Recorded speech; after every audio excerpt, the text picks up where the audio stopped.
High friends, welcome to all of you. आजचा आहे आपलं 4th नंबरचं लेक्चर आणि लास्ट लेक्चरला आपण पाहिलं होतं types of magnetic metal.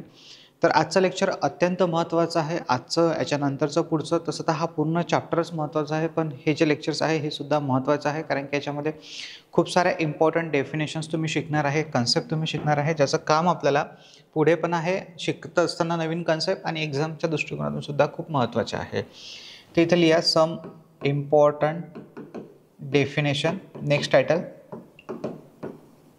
Some important definitions. त्याच्यामध्ये सगळ्यात पहिली डेफिनेशन्स आहे आपल्याकडे आता मॅग्नेटिक फ्लक्स ऑर लाईन. याला magnetic flux or magnetic lines असं म्हणतो आपण. आता हे मॅग्नेटिक फ्लक्स ऑर लाईन्स काय आहे तर आपण माहीत आहे आपल्याला की जर मॅग्नेट असेल आणि मॅग्नेट असेल तो कोणताही मॅग्नेट असो, इलेक्ट्रोमॅग्नेट असो किंवा मग परमनंट मॅग्नेट. मॅग्नेटला दोन ध्रुव असतात आणि या मॅग्नेटमधूनच हे मॅग्नेटिक फ्लक्स वाहते जे नॉर्थकडून साऊथकडे त्याची डायरेक्शन असते. हे आपल्याला ऑलरेडी माहीत झालेलं आहे. ठीक आहे. तर हे जे मॅग्नेटिक फ्लक्स आहे इमॅजिनरी आहे, डोळ्यांना आपल्याला दिसत नाही बट रिअल आहे, एवढं आपल्याला माहीत आहे. तर याची बाहेरूनची दिशा आहे ते नॉर्थकडून साऊथकडे असते, आतमध्ये साऊथकडून नॉर्थकडे. तर पहा, हे जे मॅग्नेटिक फील्ड आणि फ्लक्स याच्यामधला फरक काय आहे तो मी तुम्हाला लास्ट टाइम थोडा सांगितला होता. परत एकदा सांगतो आहे की हा मॅग्नेट आहे आणि या मॅग्नेटच्या भोवती हे मॅग्नेटिक फील्ड आहे पूर्ण, ज्याला आपण हे जेवढेही असेल हे वरचं खालचं जेवढे चुंबकीय क्षेत्र आहे याला आपण मॅग्नेटिक फील्ड. मग आता हे मॅग्नेटिक फ्लक्स काय आहे तर ते पाहू आपण. समजा हा जो काही एरिया आजूबाजूचा आहे इथं लिहून टाकतो फक्त मॅग्नेटिक फील्ड. पण काय होते हे मॅग्नेटिक फील्ड म्हणजे चुंबकीय क्षेत्र, जे आपण त्याच्याबद्दल डेफिनेशन्समध्ये ऑलरेडी लिहिलं आहे. हे आहे समजा आपल्याकडे मॅग्नेटिक फील्ड, चुंबकीय क्षेत्र. पण हेच मॅग्नेटिक फील्ड जसं एखाद्या सरफेसमधून वाहत आहे. सपोज जसं आता माझ्याकडे एक पृष्ठभाग आहे, एक सरफेस आहे सपोज.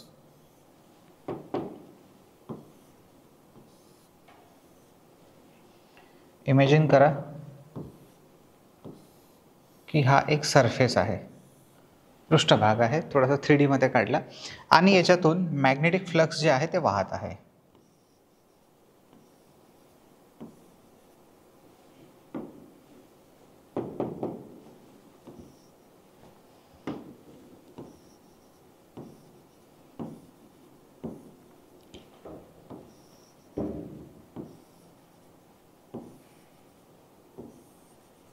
हे आपलं फ्लक्स आहे किंवा फ्लक्स नाही, मॅग्नेटिक फील्ड आहे. B bar. मॅग्नेटिक फील्ड जे आहे ते सुद्धा बी बारने दाखवतात. Magnetic flux density. आता हे मॅग्नेटिक फ्लक्स डेन्सिटीलाच मॅग्नेटिक फील्डच्या सेम सिम्बॉलने यूज केला जाते. मॅग्नेटिक फ्लक्स डेन्सिटी काय आहे हे तुम्हाला थोड्या वेळानंतर कळेल. मानून घ्या की माझ्याकडे हा एक मोबाईल आहे. तर हा मोबाईल आहे, तर हा एक सरफेस आहे, याचा काहीतरी एक एरिया आहे बरोबर. आणि इथून जे आहे ना मॅग्नेटिक फील्ड याच्यातून वाहत आहे. तर मॅग्नेटिक फील्ड वाहत असताना याच्या बाहेरूनही काही वाहत आहे, याच्या आतमधूनही काही वाहत आहे. चुंबकीय क्षेत्र जे आहेत समजा याच्या बाहेरूनही काही वाहत आहे, काही आतमधून पण वाहत आहे. म्हणजे इथून पूर्ण मॅग्नेटिक फील्ड वाहत आहे किंवा मग मी त्या मॅग्नेटिक फील्डमध्ये हा एरिया, हा जो तुम्हाला दिसतो ना हा पूर्ण हा एरिया असलेला असा हा सरफेस मी इथे ठेवलेला आहे. तर ठेवल्याच्या नंतर जे काही मॅग्नेटिक फील्ड याच्यातून टोटल मॅग्नेटिक फील्ड लाईन्स, हे कारण की ह्या मॅग्नेटिक फील्ड लाईन्स आहे, तर ह्या टोटल ज्या मॅग्नेटिक फील्ड लाईन्स या सरफेसमधून वाहत आहे त्या एकूण मॅग्नेटिक फील्ड लाईन्सला वाहणाऱ्याला आपण मॅग्नेटिक फ्लक्स असं म्हणतो आहे. सिम्पल. किंवा हे जे पूर्ण एक एक लाईन मिळून बनलेलं हे मॅग्नेटिक फील्ड आहे त्याच मॅग्नेटिक लाईन्सला मॅग्नेटिक फ्लक्स असं म्हणतात. इथं लिहिलं आपण magnetic flux or magnetic lines. तर हे जे दिसतं तर आपल्याला हे चाललेलं आहे येलो कलरचं, हे आहे आपलं मॅग्नेटिक फील्ड.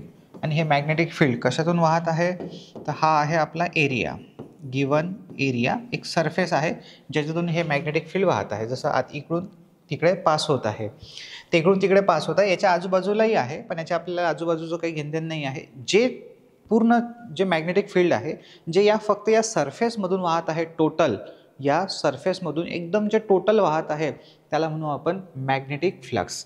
तर मॅग्नेटिक फ्लक्स हे एक इमॅजिनरी आहे जी पण रिअल आहे. डायग्राम नंतर काढा, पहिले समजून घ्या. तर याची डेफिनेशन कशी लिहिणार आपण, त्याची डेफिनेशन अशी लिहिणार मॅग्नेटिक फ्लक्स नंतर मराठीत लिहून देतो तुम्हाला. The magnetic flux defined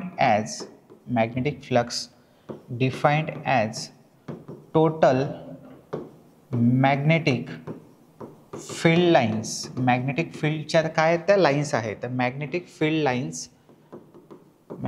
lines passing through a given area.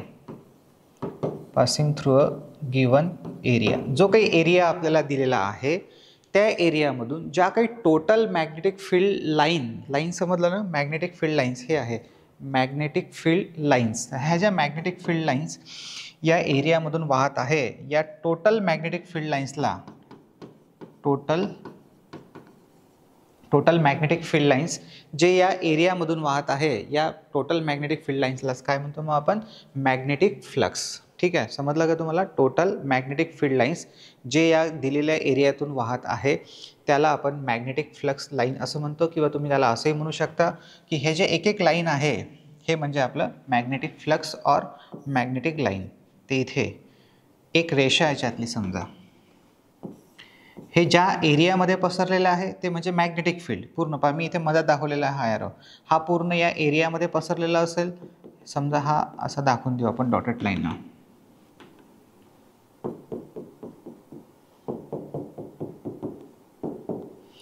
Suppose आता ह्या एरियामध्ये हे मॅग्नेटिक फील्ड पसरलेलं आहे, म्हणजे या एरियामध्ये ह्या मॅग्नेटिक फ्लक्स पसरलेला आहे, तर हे झालं मॅग्नेटिक फील्ड. पण त्या मॅग्नेटिक फील्ड कशापासून बनलेलं आहे, तर एका लाईनपासून. तर एक लाईन म्हणजे हे झालं आपलं मॅग्नेटिक फ्लक्स, और याला म्हणतो आपण line.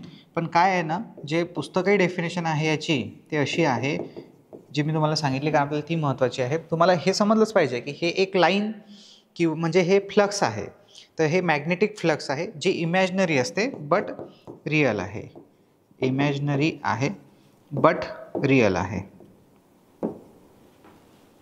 Imaginary but real. Imaginary but real. तर हे मॅग्नेटिक फ्लक्स जे आहे ते आपण फाय या सिम्बॉलने दर्शवतो आहे, फाय. तर आपल्याला लिहायचं आहे इथे की इथे आपण हे थोडं इंग्लिशमध्ये लिहून ठेवलेलं आहे, कारण मी तुम्हाला सांगितलंच आहे की ज्या डेफिनेशन्स होतात त्या आपण इंग्लिशमध्ये लिहून घेऊ.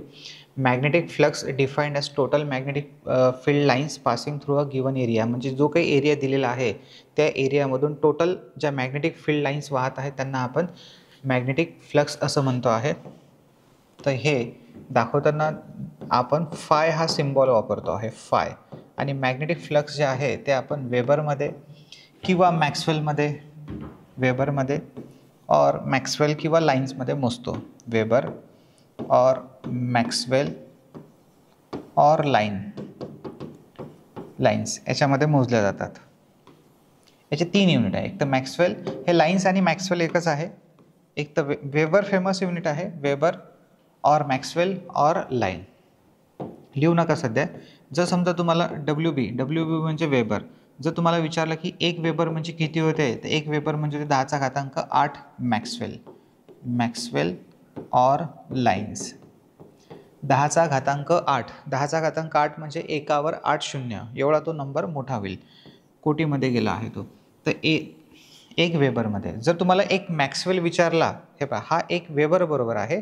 जर इथे 1 मॅक्सवेल विचारला तर हा 10⁸ इथे येते आणि इथे उरतो 1. तर इथे 1 मॅक्सवेल उरणार.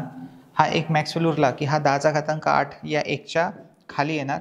1च्या खाली आला तर असा झाला 1/10⁸ वेबर. आता हे असं आपण बरोबर करून लिहू. हा मॅक्सवेल इकडे लिहितो, हा तिकडे लिहितो. तुम्हाला माहिती आहे हा जो 10⁸+8 आहे हा वरता गेला तर -8 होते, म्हणून इथे 1 मॅक्सवेल बरोबर 10⁸ - 8 वेबर असं होते स्टेटमेंट तयार. तर जर तुम्हाला 1 मॅक्सवेल म्हणजे किती होते असं जर इथं फरक आहे, तुम्ही लिहित आहे आणि पेपरमध्ये येते हे, त्याच्यामुळे आपण आता दोन्ही लिहिलेलं आहे आणि मग इथं आपलं कन्फ्यूज नाही झालं पाहिजे, इम्पॉर्टंट आहे. जर तुम्हाला 1 वेबर म्हणजे किती मॅक्सवेल होते असं जर विचारलं तर 10⁸8 सांगायचं आहे.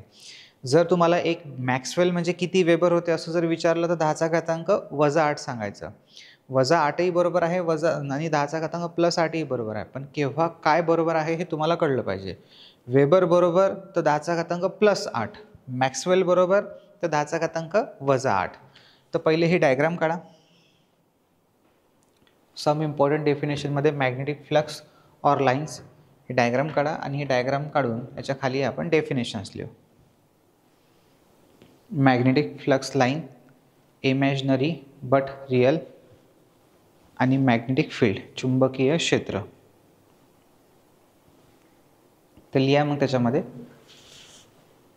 हे तुम्हाला इंग्लिशमध्ये लिहायचं असेल तर लिहू शकता, नाही तर काही आवश्यकता नाही आहे. ज्याला गरज आहे त्याने लिहाल. तर लिहा त्याच्यामध्ये दिलेल्या एरियाज ठेवणार मी. दिलेल्या एरियामधून करता. दिलेल्या एरियामधून वाहणारे एकूण मॅग्नेटिक फील्ड लाईन्स. दिलेल्या एरियामधून वाहणारे एकूण मॅग्नेटिक फील्ड लाईन्स. तेच लिहिलं आपण. हे टोटल मॅग्नेटिक फील्ड लाईन्स म्हणजेच एकूण मॅग्नेटिक फील्ड लाईन्सच्या संख्येस मॅग्नेटिक फ्लक्स असे म्हणतात. च्या संख्येस मॅग्नेटिक फ्लक्स असे म्हणतात. मॅग्नेटिक फ्लक्स असे म्हणतात. मग आता बाकीचं खालचं लिहून टाका. फाय बरोबर त्याचं इथे काहीतरी असेल 1 वेबर, 2 वेबर, 3 वेबर. तर हे वेबर युनिट आहे किंवा मॅक्सवेल आहे किंवा लाईन आहे. तर 1 वेबर बरोबर होते 10⁻⁻8 मॅक्सवेल. ठीक आहे. तर तुम्हाला कळलं आहे. काही डाऊट आहे याच्यामध्ये? मॅग्नेटिक फ्लक्स म्हणजे काय? तर चुंबकाच्या भोवती जे काही रेषा आहे ते म्हणजे मॅग्नेटिक फ्लक्स. सोप्या भाषेमध्ये डेफिनेशन्स तुम्ही नाही लक्षात ठेवली ते डेफिनेशन जे आहे ती क्वेश्चनच्या आन्सरसाठी बरोबर आहे की total magnetic field lines passing through a given area.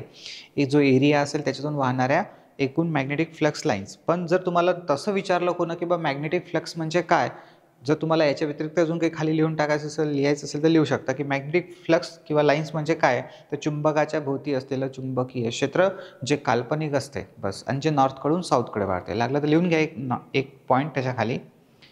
Magnetic flux line म्हणजे मॅग्नेटिक फ्लक्स स्लॅश लाईन्स म्हणजे चुंबकाच्या भोवतील काल्पनिक रेषा. चुंबकाच्या भोवतील काल्पनिक रेषा ज्या नॉर्थ पोलकडून साऊथ पोलकडे वाहतात.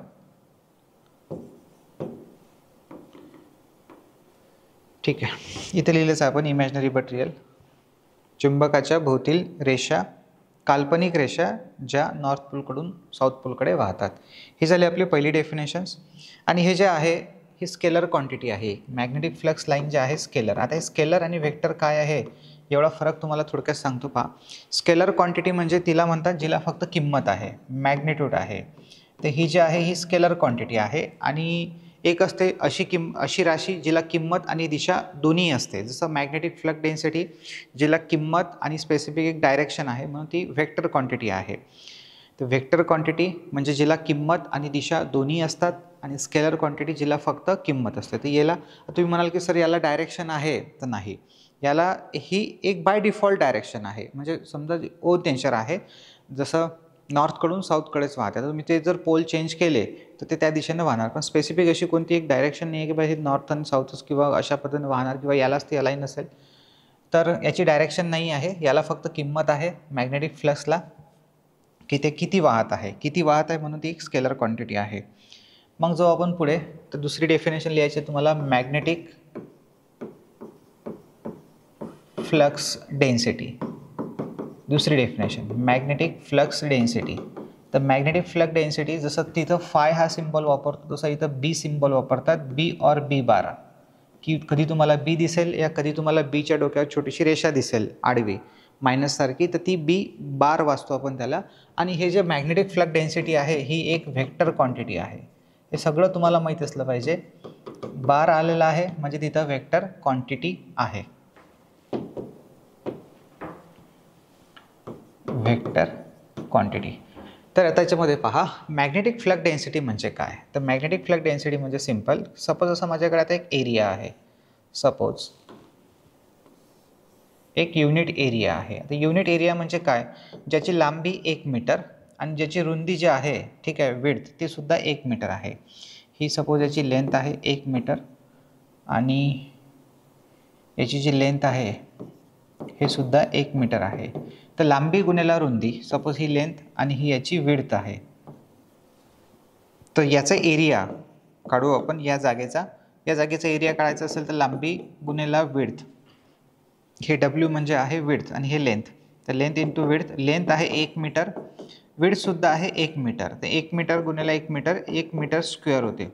1 गुणिले 1 होते मीटर स्क्वेअर, मीटर गुणिले मीटर मीटरचा वर्ग होते. याची पॉवर प्लस झाली तर मीटर स्क्वेअर. तर जर एरिया 1 मीटर स्क्वेअर एरिया असेल, जवळपास तुम्ही पकडून घ्या 3.5 फूट 3.5 फूट बाय रिअलमध्ये जर पाहिलं तर आपण, तर हा जो एरिया असेल 1 बाय 1 मीटर स्क्वेअरचा, 1 मीटर म्हणजे तुम्हाला माहिती आहे ना 3.27 फूट होते. 3.27 फूट 1 मीटर म्हणजे. तर 1 मीटर असं म्हणजे जवळपास 1 मीटर म्हणजे एवढं 2 हात, म्हणजे मी तुम्हाला दाखवतो एवढं एक, ठीक आहे. ते 1 मीटर असं आणि 1 मीटरच त्याची लांबी आणि रुंदी समान आहे. 1 बाय 1 मीटरचा जो काही एरिया असेल तो म्हणजे 1 मीटर स्क्वेअर एरिया. 1 मीटर लांबी 1 मीटर विड्थ. तर हा जो 1 मीटर स्क्वेअरचा एरिया असेल याला युनिट एरिया असं सुद्धा म्हणतात. काय म्हणतात? Unit area. म्हणजे एक आहे ना याचा आन्सर, एकच एरिया आहे ना 1 मीटर स्क्वेअर, हे ते मीटर स्क्वेअर युनिट झालं, पण याची व्हॅल्यू किती आहे? 1. 1ला युनिट वाजतात फक्त, तर याला युनिट एरिया असं सुद्धा म्हणतात. हे पुढे तुम्हाला काम आहे. तर बस आता हा जो युनिट एरिया असेल, या युनिट एरियामधून जे काही टोटल फ्लक्स वाहत आहे, मागं पहा मागच्या ह्याच्यात मी काय म्हटलं तुम्हाला, फक्त मी तुम्हाला मागच्या ह्याच्यामध्ये म्हटलं की total magnetic field lines passing through a given area, म्हणजे त्या एरियामधून जे काही total magnetic field lines pass होत आहे म्हणजे ते झालं मॅग्नेटिक फ्लक्स. पण आता इथे डेफिनेशन्स वेगळे आहे. इथे डेफिनेशन्स अशी आहे की मॅग्नेटिक फ्लक्स जे काही वाहत आहे टोटल, समजा जसं हा एरिया आहे, किती एरिया आहे हा याचा, ए फॉर 1 मीटर स्क्वेअर म्हणजे युनिट एरिया. इथे पण एरिया तोच आहे सेम 1 मीटर स्क्वेअर. तर दोन्ही ठिकाणी एरिया सेम आहे आणि मी आता दोन्ही ठिकाणी इथं मॅग्नेटिक फ्लक्स काढत आहे. तर तुमच्या समोर उदाहरण आहे, पहा, मला सांगा. पहा डेन्सिटी, डेन्सिटीचा अर्थ होते घनता, गर्दी, घनता. कशाची घनता? जास्त दाट घनता. तर मॅग्नेटिक फ्लक्सची. मला तुम्ही सांगा एरिया दोन्ही ठिकाणी सेम आहे, एरिया दोन्ही ठिकाणी सेम आहे, कुठं मॅग्नेटिक फ्लक्स जास्त आहे आणि कुठं कमी आहे? जिथे मॅग्नेटिक फ्लक्स जास्त तिथं डेन्सिटी जास्त. जसं इथं डेन्सिटी पहा जास्त आहे, इथं डेन्सिटी कमी आहे. सिम्पल. जसं एकदम सिटीमध्ये जर गेलो आपण तर एकदम जे मेन सिटी असते जिथं फार गर्दी जास्त असते, तिथं लोकांची गर्दी आपण म्हणतो जास्त आहे, म्हणजे तिथं हाय डेन्सिटीवाला एरिया आहे. मग आपण जसं जसं सिटीच्या बाहेर येतो तसं तसं गर्दी आपल्याला कमी होताना दिसतं, तर लो डेन्सिटीकडे आपण येतो अशा पद्धतीनं. तर इथे जसं एखादी क्लासरूम आहे किंवा एखादं मंगल कार्यालय आहे, समजा एखादं मंगल कार्यालय खूप मोठं 1500-2000 स्क्वेअर फूटचं, आणि त्या 2000 स्क्वेअर फूटमध्ये पूर्ण 4000 लोक आहेत, तर खूप गर्दी आहे. बसणारे नाही, पण समजा सपोज तर त्या 2000 स्क्वेअर फूटमध्ये सपोज जवळपास 1000 लोक आहे.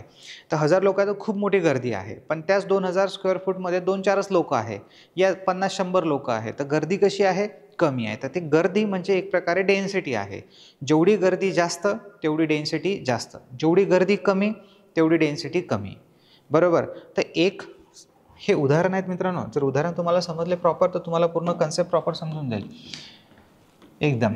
तर आता इथं पहा, सपोज समजा हा एक प्लॉट आहे. हा किती प्लॉट आहे? 1000 स्क्वेअर फूटचा प्लॉट आहे समजा, आणि या 1000 स्क्वेअर फूटमध्ये 500 लोक आहे, 500 पर्सन आहे. आणि तेच सेम कॉपी करतो आहे, याच 1000 स्क्वेअर फूटच्या जागेमध्ये 50च लोक आहे. मोकळे कुठे फिरा, 50च लोक आहे, बरोबर. तर इथं डेन्सिटी कशी आहे? कमी आहे.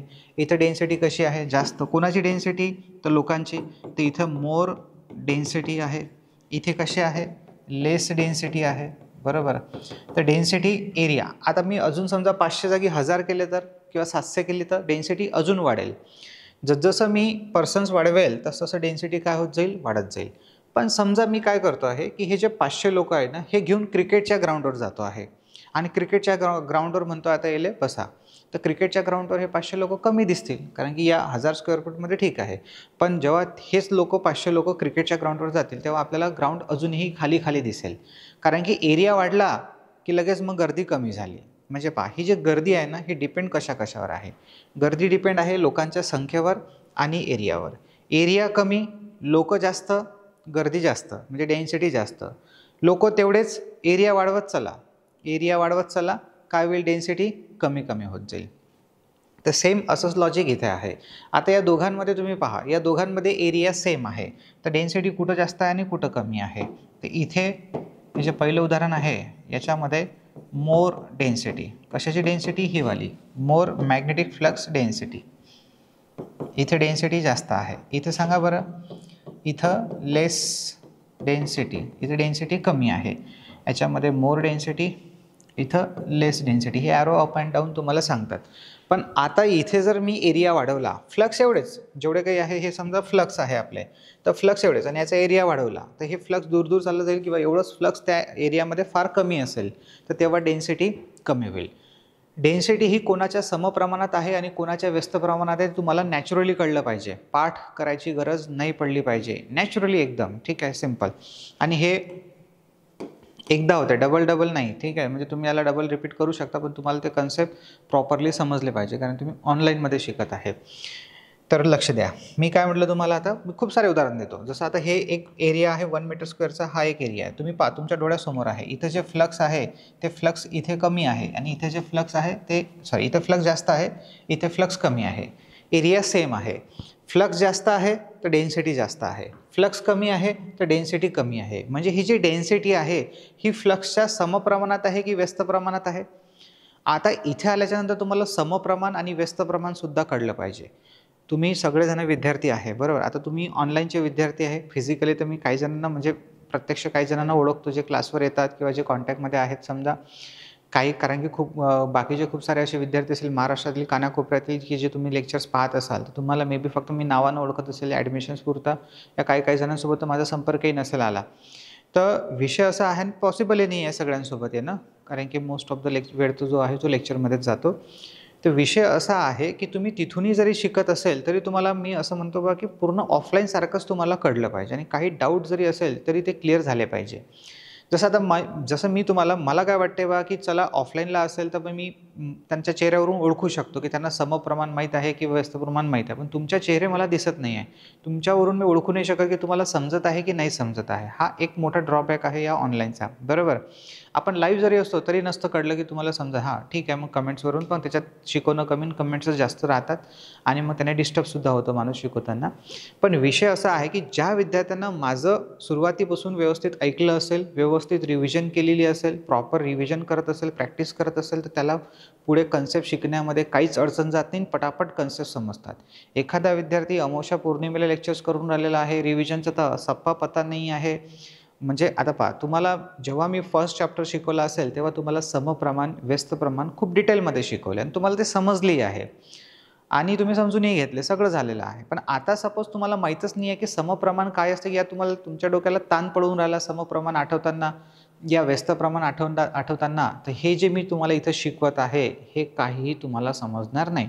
जसं मी तुम्हाला म्हटलं की इथे फ्लक्स जास्त आहे तर डेन्सिटी जास्त आहे, फ्लक्स कमी आहे तर डेन्सिटी कमी आहे. म्हणजे पहा, जास्त जास्त, कमी कमी, घट घट, ओके, दोन्ही गोष्टी, याच्यात वाढ झाली याच्यातही वाढ होणार आहे.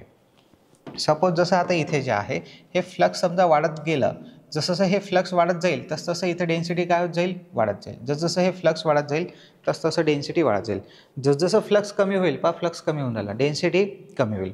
फ्लक्स वाढले, डेन्सिटी वाढली, फ्लक्स कमी झाले, डेन्सिटी कमी झाली, अशा पद्धतीनं. तर ह्या दोघांमध्ये म्हणजे फ्लक्स वाढलं तर डेन्सिटी वाढते, फ्लक्स कमी झाला तर डेन्सिटी कमी होते. एकामध्ये वाढ झाली तर दुसऱ्यामध्येही वाढ होत असेल, कोणत्याही क्वांटिटी, ज्या दोन क्वांटिटीबद्दल तुम्ही बोलत आहे जगातल्या कुठेही, ह्या जसे आता मी या दोघांबद्दल बोलत आहे, जर एकामध्ये वाढ झाली आणि एक्झॅक्टली दुसऱ्यामध्ये सुद्धा वाढ होत असेल तर त्यांच्यामध्ये कोणतं रिलेशन्स राहते, समप्रमाण, डायरेक्टली प्रोपोर्शनल. आणि जर एकामध्ये वाढ केली आणि दुसऱ्यामध्ये घट होत असेल तर त्यांच्यामध्ये राहते व्यस्त प्रमाण. म्हणून मी तुम्हाला म्हटलं की जर मी इथे हे फ्लक्स डेन्सिटी जी आहे, जी आपण बी अक्षराने दाखवतो, या बी बारने ही जी मॅग्नेटिक फ्लक्स डेन्सिटी आहे ही या फ्लक्सच्या कशी आहे, तर आताच आपण डिस्कस केलं की फ्लक्सच्या समप्रमाणात आहे. समजलं ना तुम्हाला?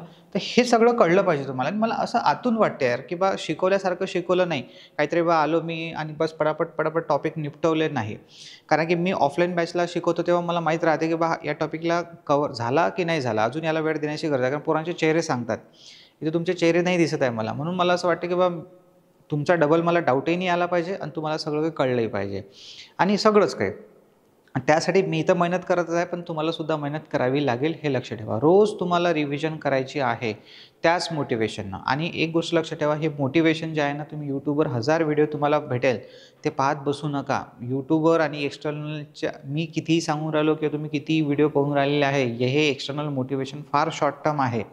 साधी सिंपल गोष्ट आहे. जर तुम्हाला रोज अभ्यास करायचा असेल तर तुम्हाला रोज मोटिवेटेड राहिलं पाहिजे आपल्या ध्येयाबद्दल, की नाही मला नोकरीवर लागायचं आहे, माझ्यावर खूप जबाबदारी आहे. मी जर हे नाही केलं तर मला कोणता तरी एखादा धंदा करावा लागेल या कोणाकडे आपल्याला नोकरी करावं लागेल प्रायव्हेट, आणि त्याच्यानं मी माझ्या जीवनाचं म्हणजे कल्याण नाही करू शकत. ठीक आहे ना, मी माझ्या फॅमिलीला व्यवस्थित सांभाळू शकतो ना माझं काही करिअर होईल. काही जणांचे प्रायव्हेट नोकरीमुळे लग्नसुद्धा होत नाही. जर मला माझ्या जीवनामध्ये एक सक्सेसफुल पर्सन व्हायचं असेल तर जे मी ऑप्शन ए म्हटलं आहे सध्या, आता सध्या तुमच्याकडे वेळ आहे, तुम्ही अभ्यास करत आहे, तर तुमचं काम आहे की जे तुम्ही काम करत आहे ते पूर्ण तनाने, मनाने, धनाने पूर्ण जे काही आहे पूर्ण मन लावून त्याला केलं पाहिजे. की सध्या आपलं काम आहे, प्लॅन ए आपण निवडला की आपल्याला गव्हर्नमेंट जॉब क्रॅक करायचा आहे, तर आपल्याला अभ्यास करायचा आहे. तर अभ्यास करायचा तर ते जे काम तुम्ही हातात घेतलेलं ते सिद्धत न करा. त्याच्यात टाईमपास अजिबात करू नका. नाहीतर तुमचा खूप वेळ जो आहे तो रील्स पाहण्यामध्ये, व्हॉट्सअपमध्ये, चॅटिंगमध्ये, या बबल्या-बबलीमध्येच ठीक आहे चालला आहे दिवसभर, तर त्याने काही होणार नाही आहे. अशाने रिझल्ट येत नाही. जे गोष्ट तुम्हाला तुमच्या ध्येयापर्यंत जाण्यापासून रोखत आहे, ते गोष्ट तुम्हाला अजिबात करायची नाही आहे, जोपर्यंत आपल्या ध्येयप्राप्ती होत नाही तोपर्यंत. एकदम संन्यासासारखं, एक वैराग्यासारखं आपल्याला जीवन जगायचं आहे. जेवढं तुम्ही त्या गोष्टीकडे आकर्षित व्हाल, तेवढे त्या गोष्टी तुम्हाला डिस्टर्ब करेल. तुम्ही एखादा पिक्चर पाहायला जा, तुमचं मन अजिबात आपल्या अभ्यासामध्ये लागणार नाही आहे. तुम्ही तेच एखादा मोटिवेशनल पिक्चर पहा, तुमचं काहीतरी बिहेवियर चेंज होईल. तुम्हाला असं वाटलं की नाही बा आपण पण जीवनामध्ये काहीतरी केलं पाहिजे. आता मग असं म्हटलं तर रोजच मोटिवेशनल पिक्चर पाहायला पाहिजे असं नाही आहे. एखाद्या वीकेंडमध्ये तुम्ही चला आता हाफ डे सुट्टी, मी तुम्हाला सांगितलं की हप्त्यातून हाफ दिवस सुट्टी घेऊन घ्यायची अभ्यासाला आणि त्या दिवशी तुम्ही तुमची लाईफ जगायची, काही प्रॉब्लेम नाही, रिलॅक्स राहते. पण अशा गोष्टी करायच्या की ज्याने आपण डिस्टर्ब नाही होणार अभ्यास करताना पुढचा आठवडा, आणि आपल्याला एक मोटिवेशन्स राहिलं पाहिजे पुढच्या आठवड्याभर. मित्रांना भेटायचं, जे चांगले मित्र आहेत, जे तुम्हाला पॉझिटिव्हनेस देतात, तुमच्याबद्दल चांगला विचार करतात. नाहीतर मग फेसबुक फ्रेंड, तर इंस्टा फ्रेंड किंवा फेक फ्रेंड तर भरपूर सारे आहे. खास मित्र आपले फार क्वचित असतात. ते मित्र सांभाळून ठेवा, काही प्रॉब्लेम नाही. आणि जास्त सध्या असेलही तुमचा फ्रेंड सर्कल तो कमी करा, कारण जेवढा फ्रेंड सर्कल असेल तेवढे तुम्हाला कॉल जास्त येतील. आता हे शिकवताना थोडंसं प्रवचनाकडे गेलो, मी तुम्हाला म्हटलंच की मी मोटिवेशन्स कधी सांगेल हे मलाही माहीत नाही. पण जेव्हा मला असं वाटते की बा आता खूप सारे दिवस झालेले आहे आणि कुठेतरी आता मोटिवेशनची एक गरज आहे, कारण की आपलं इंटरॅक्शन असं काही होत नाही आहे, तर तेव्हा मी तुम्हाला हे मोटिवेशनचं नॉलेज, जे ज्ञान आहे ते थोडंसं थेंब पाजत राहील. तर लक्ष ठेवा की फ्रेंड सर्कल कितीही मोठा असेल तुमचा तर त्याला रिड्यूस करा. जर तुमचा खूपच नंबर सोशल असेल तर त्याला थोडंसं बाजूला ठेवा, एक प्रायव्हेट नंबर ठेवा. जर तुम्ही बाहेर सिटीमध्ये जाऊन अभ्यास करत असाल तर एक प्रायव्हेट नंबर ठेवा, ज्याचा नंबर फक्त आपल्या घरी आणि एकदम 2 खास मित्राजवळच असला पाहिजे, ह्याच्या व्यतिरिक्त कोणाकडे नसला पाहिजे. म्हणजे त्याच्यावरचा फोन म्हणजे इम्पॉर्टंट फोन. आणि घरीही सांगून ठेवा, मित्रांनाही सांगून ठेवा की याच्यावरचा फोन रात्री 9 नंतरच करायचा, या वेळेत, किंवा मी या वेळेत फ्री असतो त्या वेळेतच करायचा, अजिबात नाही. बाकी जो तुमचा रेग्युलर नंबर आहे त्याला वाजू द्या, त्याच्याकडे तो मी हेही सांगतो की मी जेव्हा अभ्यास करत होतो तेव्हा मी मोबाईलला सरळ घरीच ठेवून जात होतो. कारण की आपल्याला वाटते की बा आपल्याला इंटरनेटची गरज पडते, तर आपल्याला काही सर्च वगैरे करायचं काम पडलं तर, या काही पाहायचं काम पडलं तर, काही नाही. जेव्हा ते पाहायचं काम पडते ना, तेव्हा आपण त्या मोबाईलचा त्याच्यासाठीच यूज करायचा. हा मोबाईल आपण लायब्ररीमध्ये घेऊन गेलो की अशी सिच्युएशन येते की लगेच बोर झालो की लगेच आपण मोबाईल काढतो. या काही पाहायचं असेल, समजा आता आपल्याला डाऊट आला की सपोज तुम्हाला एखाद्या गोष्टीमध्ये डाऊट आला की फ्लग डेन्सिटीचं युनिट काय आहे, तुम्ही सर्च करायला लागले, तर जेवढ्या वेळात तुमच्या तो डोक्यात डाऊट आला आणि तुम्ही त्या डाऊटचं सोल्युशन पाहण्यासाठी जो मोबाईल खिशातून काढून राहिले, तेवढ्या वेळात तुम्ही तो डाऊट विसरून जाता. लगेच कधी ते रील ओपन होईल आणि कधी तुम्ही 10-15 रील, आता लायब्ररीमध्ये आहे सर तर नाही पाहू शकत, पण हेडफोन असतात पोरांकडे तर म्हणजे इयरफोन राहतात, इयरबड्स राहतात, किंवा बाहेर ठिकाणी राहतात लायब्ररीच्या बाहेर, ते विसरून जातात की आपल्याला मोबाईलमध्ये एक्झॅक्टली पाहायचं काय होतं. 5 मिनिटाच्या कामाला 1-1.5 घंटा लागते. त्याने काय होते, आपली इफिशियन्सी पण कमी होते, चिडचिडापण पण तयार होते. जेवढं तुम्ही मोबाईल पाहाल तेवढं तुम्हाला चिडचिड होते, अभ्यासात कॉन्सन्ट्रेशन लागत नाही, आणि जे वाचून राहिले तुम्ही ते समजतही नाही आणि लक्षातही राहत नाही. सगळ्यात डिस्टर्बिंग गोष्ट आहे तो मोबाईल आणि ते सोशल मीडिया. मी तर म्हणेल फक्त जस्ट तुम्हाला एक इसेन्शियल असेल तर व्हॉट्सअप वापरा. जेही प्रायव्हेट नंबरवर असेल ते सगळे ग्रुप जे आहे ते सगळे लिफ्ट करून टाका.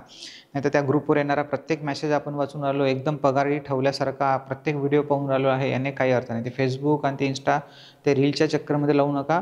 जर काही एखादा आपला फ्रेंड सर्कल आपण आता 2-4 मित्र आहेत, 2-4 मित्रांनी मिळून क्लास घेतलेला आहे आणि अभ्यास करत आहे, तर काही डाऊटसाठी जर आपण एखादा ग्रुप तयार केला असेल तर तेवढा ठेवा. इंस्टाग्रामवर आपलं चॅनल आहे तर त्याच्यावर काही जॉब नोटिफिकेशन्स या काही इन्स्ट्रक्शन येत राहतात वेळोवेळी, तर त्याच्यासाठी तेवढं ठेवा. बाकी त्याचा यूज तेवढ्यासाठीच करा. या सोशल मीडियाच्या तुम्ही जेवढं दूर राहाल सध्या तरी मला असं वाटेल या अभ्यासाच्या पिरियडमध्ये, तेवढं तुम्ही सक्सेसच्या लवकर जवळ पोचाल.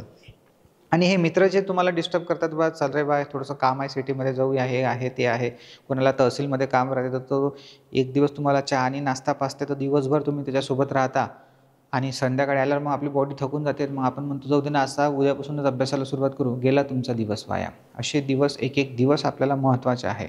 जे विद्यार्थ्यांनी प्रामाणिक मेहनत केलेली आहे ते आज 2-2, 3-3 पोस्ट काढून चुकलेले आहे आणि ज्यांना जे वाटते बेस्ट वाटते पोस्ट ते त्या पोस्टवर आहे. एकदा का हे तुम्ही पोस्ट काढली की नंतर आयुष्यभर आपल्याला मोबाईलच पाहणं आहे. मग तुम्ही म्हणाल की हा मोबाईल नको बा, बदलाय झाला आता पाहून, एवढं आहे. पण सध्या नाही, सध्या वापरा पण फार लिमिटेड यूज करा त्याचा, वापरू नका. आणि जे फ्रेंड सर्कल आहे त्यांनाही सांगा की बा मी सध्या अभ्यास करत आहे, म्हणजे सध्या 2-4 1 वर्ष म्हणा 6 महिने म्हणा मी दिलेला आहे. अजून एक गोष्ट सांगतो की तुम्ही जास्त सोशली नका होऊ की बा मी अभ्यास करत आहे, मी लायब्ररी लावलेली आहे, काम करत आहे म्हणा. कारण काय होतं की हे लोकं मग तुमची मजा घ्यायला लागतात नंतर, कारण की तुम्ही 5-6 महिने झाले की लगेच तुम्हाला विचारतात, का रे पेपर दिला नाही का, का रे कोणती ॲड निघाली नाही का. आणि फॅमिली लोकं तर अजूनच करतात. त्याच्यापेक्षा सांगा बा जर तुम्ही सिटीमध्ये जरी राहत असाल तरी त्यांना सांगा की मी पार्ट टाईम जॉब करत आहे बा, बस. आणि अभ्यास वगैरेचं दूरपर्यंत निशाण नाही आहे. एकदम सायलेंट वर्क करा. जे तुमचे क्लासमेट्स आहेत फक्त त्यांना सांगा, त्यांच्यासोबत तुमचा एक ग्रुप बनवा 5-6 लोकांचा, तो त्याच्यापेक्षा पण जास्त नाही. आणि त्या ग्रुपमध्ये फक्त तुम्ही आपले जे डाऊट्स असेल एज्युकेशनल ते क्लिअर करा. कारण की प्रत्येक वेळेस तर माझं पॉसिबल नाही आहे तुम्हाला आन्सर देणं, तर तुम्हाला तिथल्या तिथं तुम्हाला तुमचे छोटे मोठे जे डाऊट्स आहेत त्याचे आन्सर्स भेटत राहतात. जेही मित्र तुम्ही म्हणाल बा माझा कॉल उचलत नाही, याचे भाव वाढले, असा झाला, जेव्हा तुम्ही सक्सेस होऊन जाल ना तेव्हा ते ऑटोमॅटिकली तुमच्या जवळ येतील आणि तुम्हाला एकच म्हणतील की भाऊ लग्नात तरी बोलावजो. हे तुम्हाला मी अनुभव सांगतो मित्रांनो सगळे, कारण की मी ज्या परिस्थितीतून आलेलो आहो ते सगळे अनुभवलेले आहे. मी तुम्हाला एखादा मनात सगळं काही सांगू शकत नाही, पण जसं हळूहळू आपली बॅच अजून जर्नी खूप मोठी आहे तर त्या पुढच्या जर्नीमध्ये सांगत राहील हळूहळू गोष्टी. फक्त एक गोष्ट लक्षात ठेवा की आपल्याला रोज रिव्हिजन करायची आहे. ज्या झालेल्या गोष्टी आहेत त्या आपल्याला आल्या पाहिजे, त्या आपल्याला आठवल्या पाहिजे, तर अजून पुढचं चांगलं प्रकारे समजेल. नाही तर मग अशा अडचणी येत राहतील की समप्रमाण काय आहे आणि व्यस्त प्रमाण काय आहे हेच नाही येऊन राहिलं, तर मास्तर काय बोलून राहिलं हे समजणार नाही. आणि म्हणून मग मी जे मेहनत केलेली आहे ती सगळी वाया गेली. तुम्ही जे वेळ दिला आहे तोही वाया गेला आणि भरलेली फीस पण वाया गेली. म्हणून रिव्हिजन करा. रिव्हिजनसाठी मोटिवेशनची गरज आहे आणि त्याच मोटिवेशनवर मी तुम्हाला हे मोटिवेशन शब्द सांगितले, प्रवचन सांगितलं. तर या मोटिवेशनसाठी आपण सेल्फ मोटिवेट असलो पाहिजे. स्वतःची परिस्थिती काय आहे, आपल्याला काय करायचं आहे याची जाणीव असली पाहिजे. आपल्या आईवडिलांचे कष्ट की ते काय कष्ट करून आपल्याला पैसा पुरवत आहे, या आपण काय कष्ट करून पैसा कमवून फीस भरलेली असेल, या रूम करून राहत असेल, जो काही खर्च तुमच्यासमोर आहे, या जबाबदाऱ्या आहेत, त्या सगळ्याची जाण ठेवा आणि सेल्फ मोटिवेट राहा. आणि सेल्फ मोटिवेटसाठी एकच औषध आहे या सेल्फ मोटिवेशनवर, ती म्हणजे फक्त डिसिप्लिन. ज्या स्टुडंटने, ज्या व्यक्तीने स्वतःच्या अंगामध्ये डिसिप्लिन आणली ना, त्याला कोणत्याच मी तर म्हणतो मोटिवेशनची, एक्स्ट्रा मोटिवेशनची गरज नाही. डिसिप्लिन हेच मोटिवेशन आहे. एका नाण्याच्या जशा 2 बाजू असतात ना, ओके, तशाच ह्या आहे. मोटिवेशनच्या मागं डिसिप्लिन आहे. तुम्ही डिसिप्लिन जेवढी फॉलो कराल, करायचं आहे म्हणजे करायचंच आहे. 5 वाजेपर्यंत लायब्ररीमध्ये बसायचं आहे, 6 वाजेपर्यंत जे काही तुम्ही टाईम डिसाईड केलेला असेल तेवढा वेळ बसायचा आहे म्हणजे बसायचं आहे. त्याच्यानंतर काय आहे तर मग जेवण खावण सगळं नंतर. नाही तर मग बा कोणत्याही टाईमला काही करू राहिले, मग मी पहिले फिरून येतो, पहिले पिक्चर बघून घेतो, मग अभ्यास करतो, अशा नाही होत. जी प्रायोरिटी लेवलचं काम आहे ते पहिलेच झालं पाहिजे. त्याच्यानंतर जॉबही करत असाल तर पहिले अभ्यास करा, त्याच्यानंतर जॉबचं शेड्यूल ठेवा. अशा पद्धतीनं मोटिवेट राहा. रोज थोडं मेहनत करता आपल्याला यशाकडे जायचं आहे. आणि जिथपर्यंत तुम्ही पोहोचले असेल त्याच्या मागे जेवढीही जर्नी झालेली आहे, ज्या नोट्स तुमच्या बनलेल्या आहे, त्याला एकदा म्हणजे एकदा नाही रोज रिवाईज करा की त्यातली मी कोणतीही गोष्ट, मला असं नाही झालं पाहिजे की मला येत नाही. ईच अँड एव्हरी गोष्ट मला आली पाहिजे आणि मला ते आठवलीसुद्धा पाहिजे. जसं की समप्रमाण म्हटल्याबरोबर क्लिअर झालं पाहिजे. आणि हे समप्रमाण बोलायची गरज नाही. समप्रमाण जेव्हा मी बोललो तेव्हा कळलं पाहिजे की एकात वाढ दुसऱ्यात वाढ. व्यस्त प्रमाण बोललो म्हणजे खाली लिहायचं असतात. एकात वाढ तर दुसऱ्यात घट, किंवा एकात घट झाली तर दुसऱ्यात वाढ होईल. उलटं रिलेशन असेल तर. म्हणून ह्या सगळ्या गोष्टी महत्त्वाच्या आहे.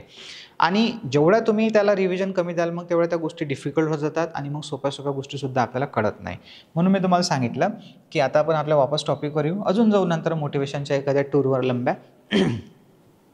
ते इथे जे हा एरिया आहे, एरिया तुम्हाला मी इच अँड एव्हरी गोष्ट समजून सांगतो, हवेत मी काही समजून नाही सांगत. युनिट एरिया म्हणजे काय, तर 1 मीटर लांबी, 1 मीटर विड्थ, जे काही असेल त्याला 1 युनिट एरिया म्हणतो आपण. हे युनिटच का बोललो आपण, तर इथं दोन्ही ठिकाणी एरिया काय आहे, सारखा आहे. इथे फ्लक्स जास्त आहे, इथे फ्लक्स कमी आहे. जिथे फ्लक्स जास्त आहे तिथं डेन्सिटी जास्त आहे. याचं प्रॅक्टिकल उदाहरणसुद्धा तुम्हाला दिलेलं आहे लोकांचं. इथं फ्लक्स कमी आहे तर डेन्सिटी कमी आहे, इथं फ्लक्स जास्त आहे तर डेन्सिटी जास्त आहे. म्हणजे डेन्सिटी आणि फ्लक्स हे कसे आहे, एकमेकांच्या समप्रमाणात. आता जरी कळलं ना की समप्रमाण काय आहे आणि व्यस्त प्रमाण. मग समप्रमाण जर असेल या दोघांमध्ये तर समप्रमाणातल्या गोष्टी वरती लिहितो आपण. म्हणून मग इथे जर मला फ्लक्स डेन्सिटी बरोबर लिहायचं असेल फ्लक्स, तर मी फ्लक्सला वर लिहिणार. चुकून जर तुम्ही फ्लक्सला खाली लिहिलं तर तुम्ही कन्सेप्टचा पुरा सत्यानाश केला.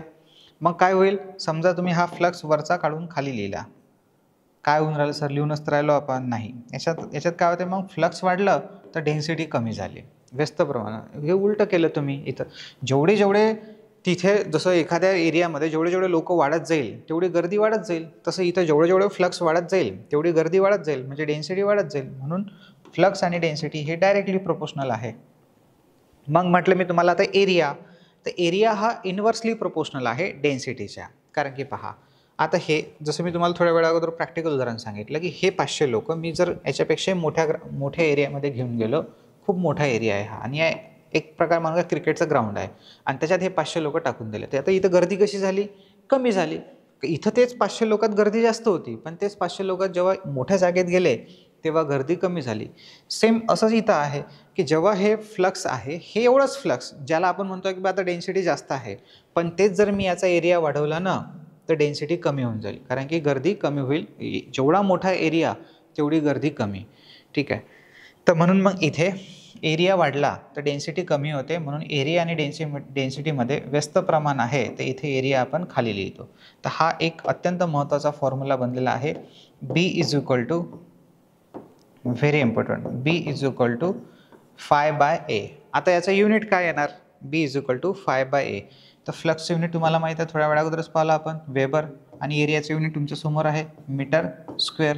तर याचं युनिट आहे वेबर पर मीटर स्क्वेअर. याला वाचतात कसं हेही माहीत आहे तुम्हाला, वेबर पर मीटर स्क्वेअर. और याचं दुसरं युनिट आहे टेस्ला. हे टेस्ला जे आहे हे याचं SI युनिट आहे, इंटरनॅशनल स्टँडर्ड टेस्ला. तर वेबर पर मीटर स्क्वेअर और टेस्ला. तर ही आहे फ्लक्स डेन्सिटी. आता तुम्ही जर फक्त एवढं जरी लक्षात ठेवत असेल की फ्लक्स डेन्सिटी म्हणजे काय, फ्लक्स डेन्सिटी म्हणजे काय, तर B बरोबर φ/a एवढं जरी तुम्ही लक्षात ठेवलं तरी चालते. तुम्हाला एवढं हा फॉर्म्युला तुम्ही पाठ केला, आता पाठ करायची गरज नाही पडली पाहिजे, हा फॉर्म्युला नॅचरल लक्षात राहायला पाहिजे. बी आणि φ हे समप्रमाणामध्ये आहे, वरता आहे म्हणजे समजून जा की समप्रमाणामध्ये, ती लिहायची गरजच नाही की समप्रमाण आहे, यांच्यामध्ये व्यस्त प्रमाण आहे. आणि तुम्हाला प्रश्न विचारला की जर फ्लक्समध्ये वाढ झाली तर फ्लक्स डेन्सिटीमध्ये काय बदल होईल. जर फ्लक्समध्ये वाढ झाली तर फ्लक्स डेन्सिटीमध्ये वाढच होईल. जर फ्लक्स कमी झालं तर डेन्सिटी कमी होईल. का बरं असं सांगितलं तुम्ही, जसं तुम्ही इकडे वाढ म्हटलं तसं इकडे वाढ म्हटलं, एवढ्या कॉन्फिडन्सनं तुम्ही वाढ का म्हटलं, भूक लागली म्हणून नाही, वाढ ते वेगळं, ताटात वाढ, हे वाढ म्हणजे इन्क्रीज. ठीक आहे, नाही हा तर जोक होता आपला. तर फ्लक्समध्ये वाढ झाली तर फ्लक्स डेन्सिटीमध्ये सुद्धा वाढ होईल, कारण आपल्याला माहीत आहे कन्फर्म की आपण कन्सेप्ट शिकलो आहे की यांच्यामध्ये समप्रमाण आहे. आणि हे जे बी आणि ए आहे, एरिया आणि फ्लक्स डेन्सिटी, यांच्यामध्ये व्यस्त प्रमाण आहे. जर एरिया समजा वाढला तर फ्लक्स डेन्सिटी जे आहे ते कमी होईल. असं नाही की नेहमी एरिया वाढेलच, होऊ शकते एरिया कमी पण होईल. जर एरिया कमी झाला तर फ्लक्स डेन्सिटी वाढेल.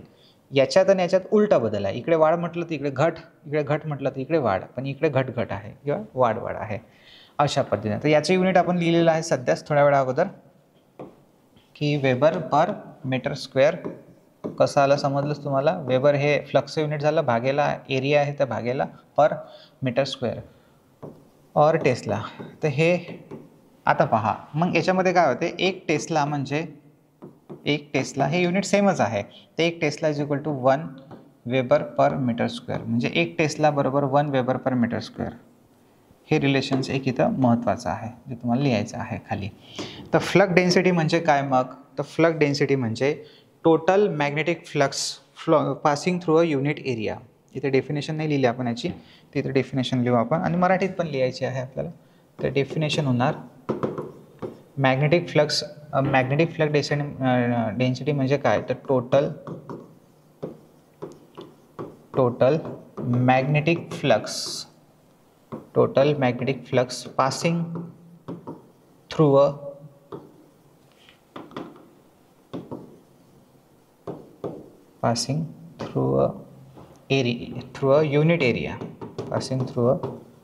unit area called as magnetic flux density. ते लिहा मग त्याच्यामध्ये एका युनिट एरियामधून वाहणाऱ्या लिहा खाली, याच्या खाली पहिले हे जर वाटत असेल पहिले हे लिहून घ्या, हे लिहा पहिल्या स्लाइडवरचं मॅग्नेटिक फ्लक्स डेन्सिटी, त्याच्यानंतर हे लिहा आणि याच्या खाली लिहून घ्या मराठीमध्ये एका युनिट एरियामधून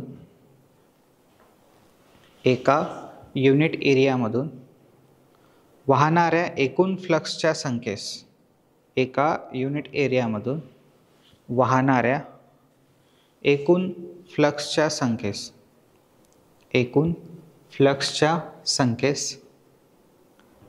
मॅग्नेटिक फ्लक्स डेन्सिटी असे म्हणतात.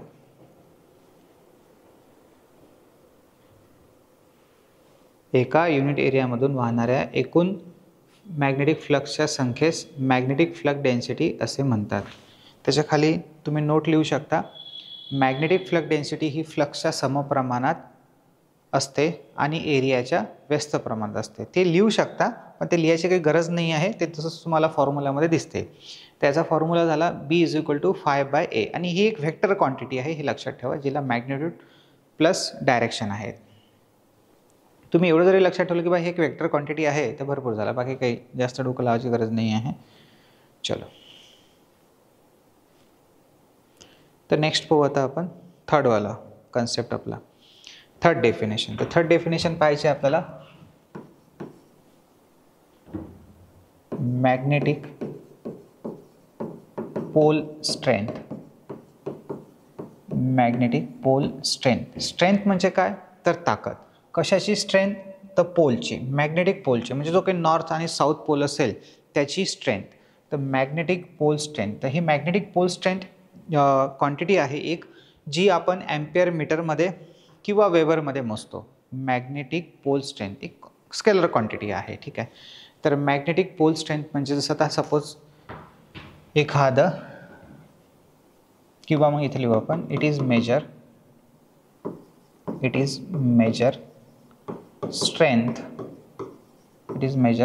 strength of magnetic pole, means that is how strong pole is. जसं पहा मॅग्नेटिक पोल स्ट्रेंथ काय आहे, हे मॅग्नेटिक पोल स्ट्रेंथ जे आहे ती आपण स्मॉल m या अक्षराने दाखवतो आहे आणि ही एक स्केलर क्वांटिटी आहे.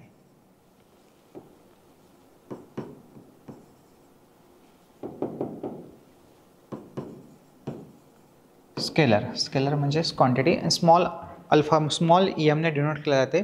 तर ही स्मॉल m ने डिनोट करून मेजर केलं जाते ॲम्पियर मीटर और वेबरमध्ये. हे वेबर हे जुनं युनिट आहे, नवीन SI युनिट याचं ॲम्पियर मीटर आहे. हे कसं आलं हे मी नाही सांगू शकत तुम्हाला, कारण की याचं खूप काम म्हणजे प्रवचन आहे, ठीक आहे, त्याची गरज नाही आहे, म्हणून डायरेक्टली सांगितलं. कारण तुमच्या डोक्यात मे बी हे डाऊट येईल की सर हे कसं आलं ॲम्पियर मीटर, त्याच्यासाठी एक डेरिवेशन आहे ज्याची आपल्या IIT लेवलला काही गरज नाही आहे. तर ॲम्पियर मीटर, पण त्याचं दुसरं एक युनिट आहे वेबर. तर ही आहे पोल स्ट्रेंथ. तर सिम्पल आहे, जसं सपोज आता आपल्याकडे एक मॅग्नेटिक पोल आहे, मॅग्नेट आहे, समजा हा S पोल आहे आणि हा N पोल आहे. तर या N पोलपासून आपल्याला माहीत आहे की इथून काय निघत असते, मॅग्नेटिक फील्ड निघते, जी नॉर्थकडून कोणाकडे वाहते, साऊथकडे. आता या मॅग्नेटिक फील्ड हे किती स्ट्रॉंग आहे, ओके, हे मोजणे पाहायच्या नावातच आहे. स्ट्रेंथ म्हणजे ताकद, ठीक आहे. तर या पोलची किती ताकद आहे हे मोजणे म्हणजे काय आहे, मॅग्नेटिक पोल स्ट्रेंथ. जेव्हा असं म्हणतो की आता हा एक पोल आहे आणि हा एक pole 1 unit 1 unit pole strength आहे याची, 1 युनिट पोल स्ट्रेंथ आहे म्हणजे 1 वेबर त्याची स्ट्रेंथ आहे. 1 unit pole strength, 1 unit pole strength आहे म्हणजे 1 वेबर स्ट्रेंथ आहे त्याची, 1 वेबर या 1 ampere metre. 1 unit pole strength आहे म्हणजे 1 वेबर त्याची स्ट्रेंथ आहे, 1 वेबर स्ट्रेंथ, जे आपण यम सिम्बॉलने दर्शवतो आहे, 1 वेबर स्ट्रेंथ. आता ही 1 वेबर स्ट्रेंथ म्हणजे जर तुम्हाला इमॅजिन करायची असेल तर ती अशी करा की समजा दोन हे आहेत मॅग्नेटिक बॉडी, समजा ही एक मॅग्नेटिक बॉडी आहे, पोल आहे, एक दुसरा पोल आहे. 2 पोल आपण 1 मीटर अंतराने दूर ठेवले, 1 मीटर अंतराने. तर 1 मीटर अंतराने दूर ठेवल्याच्या नंतर ते 2 पोल सारखे आहे किंवा वेगवेगळे आहे आणि त्यांच्यामध्ये एक फोर्स अप्लाय होत आहे. तुम्हाला माहीत आहे, जर सारखे पोल असेल तर रिपल्शनचा फोर्स लागेल आणि जर वेगवेगळे पोल असेल तर अट्रॅक्शनचा फोर्स लागेल. तर जेव्हा ते 2 पोल वेगवेगळे M1 आणि M2 आपण 1 मीटर अंतराने ठेवले तर तेव्हा त्यांच्यामध्ये जो फोर्स तयार होतो तो फोर्स 6300 म्हणजे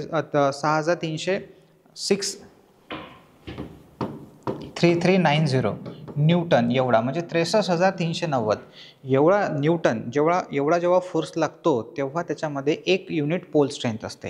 हे खूप मोठा आकडा आहे. हा कसा आला काय आला त्याच्याकडे आपण जाऊ नये आणि ते काही गरज नाही तुम्हाला लिहायची, फक्त सांगितलं की 63,390 जेव्हा त्याच्यामध्ये हे लागते म्हणजे फोर्स लागतो, 63,390 न्यूटनचा जेव्हा फोर्स लागतो तेव्हा 1 युनिट वेबर होते, म्हणजे एका वेबरमध्ये खूप मोठी ताकद आहे.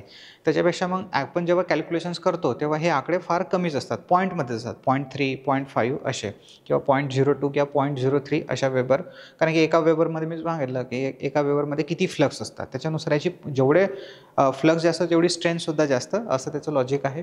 तर 1 युनिट पोल स्ट्रेंथ म्हणजे 1 वेबर स्ट्रेंथ. आणि 1 वेबर स्ट्रेंथ म्हणजे सांगितलं मी तुम्हाला आताच थोड्या वेळावर की जर समजा मी 2 बॉडीज घेतल्या, समजा आता हे 2 बॉडीज आहे M1 आणि बॉडी म्हणा किंवा पोल म्हणा M1 आणि M2, आणि मी हे D बरोबर 1 मीटर अंतराने एकमेकांपासून दूर ठेवले, तर याच्यात जो फोर्स लागतो हा फोर्स 63,390 न्यूटन, 63,390 न्यूटन असेल. तेव्हा 1 युनिट पोल स्ट्रेंथ असते त्याच्यामध्ये, 1 युनिट पोल स्ट्रेंथ, एवढी खतरनाक. तर ही जे पोल स्ट्रेंथ आहे ही काय मेजर करते? इट इज मेजर म्हणजे मोजते. काय मोजते? तर strength of magnetic pole. Magnetic पोलची ताकद, स्ट्रेंथ मोजणाऱ्या क्वांटिटीला मॅग्नेटिक पोल स्ट्रेंथ असे म्हणतात. दॅट इज, हे आय आणि ई आहे, दॅट इज काय मोजते हे? हाऊ स्ट्रॉंग पोल इज, म्हणजे तो पोल किती स्ट्रॉंग आहे. जेवढा याची व्हॅल्यू जास्त असेल तेवढा तो पोल स्ट्रॉंग आहे, जेवढी याची व्हॅल्यू कमी असेल तेवढा तो पोल वीक आहे. मी तुम्हाला त्याच्या आधी पण सांगितलं होतं. खूप मित्रांनो इंटरेस्टिंग गोष्टी आहे ह्या, जेवढ्या तुम्ही इंटरेस्ट घेऊन शिकाल तेवढं बेस्ट आहे. जसं माझ्याकडे हा पोल आहे पहा, याच्यामध्ये लागणारा फोर्स मला हाताला जाणवणारा, आणि हा एक मॅग्नेट आहे, याच्यातही एक पोल आहे, याच्यात जाणवणारा फोर्स फार वीक आहे. याच्यामधलं अट्रॅक्शन आणि हा तर स्ट्रॉंग आहे, याच्यामधलं अट्रॅक्शन फार फरक आहे. तर याची पोल स्ट्रेंथ कमी आहे, याची पोल स्ट्रेंथ जास्त आहे. जेवढा हा स्ट्रॉंगली अट्रॅक्ट होऊन राहिला, जेवढा जास्त फोर्स लागून राहिला तेवढी पोल स्ट्रेंथ जास्त आहे. जेवढा वीकली अट्रॅक्ट होऊन राहिला, या जेवढी ताकद कमी आहे याच्यामध्ये म्हणजे तेवढी पोल स्ट्रेंथ कमी आहे. जेवढा फोर्स कमी तेवढी पोल स्ट्रेंथ कमी, अशा पद्धतीनं. तर समजलं का तुम्हाला काय आहे? तर पहा, जेव्हा मी हा टॉपिक चालू केला असेल मे बी तेव्हा तुम्हाला कळलं नसेल की पोल स्ट्रेंथ काय आहे. मी तुम्हाला हे पहिल्या लेक्चरला सांगितलेलं आहे की पोल स्ट्रेंथ असो किंवा कोणतीही गोष्ट असो, जोपर्यंत तो टॉपिक पूर्णपणे कव्हर होत नाही, पूर्णपणे शिकून होत नाही, तोपर्यंत तो आपल्याला पूर्णपणे समजलेला नसतो. आता ॲट द एंड तुम्हाला समजलं असेल की मॅग्नेटिक पोल स्ट्रेंथ काय आहे. तर मॅग्नेटिक पोल स्ट्रेंथ मेजर करते स्ट्रेंथ ऑफ मॅग्नेटिक पोल. हा जो मॅग्नेटिक पोल असेल याची स्ट्रेंथ मेजर करते, याची ताकद मोजते की हा पोल किती चांगल्या प्रकारे किती स्ट्रॉंग आहे म्हणजे तो किती जास्त फोर्स लावू शकतो. त्याचं एक एक्झाम्पल पण मी तुम्हाला सांगितलं की 1 युनिट पोल स्ट्रेंथ म्हणजे 1 वेबर स्ट्रेंथ होते, आणि ती त्याच्यामध्ये 2 पोल जर आपण ठेवले तर 63,390 न्यूटन एवढा त्याच्यामध्ये फोर्स तयार होतो. तर पहिले हे लिहा एवढं इंग्लिशमधलं, देन याच्यामध्ये मराठीत लिहा, मग खाली इंग्लिशमध्ये लिहून टाका जसं तसं. तर लिहा, पहिले टायटल टाका नाव, मॅग्नेटिक पोल स्ट्रेंथ.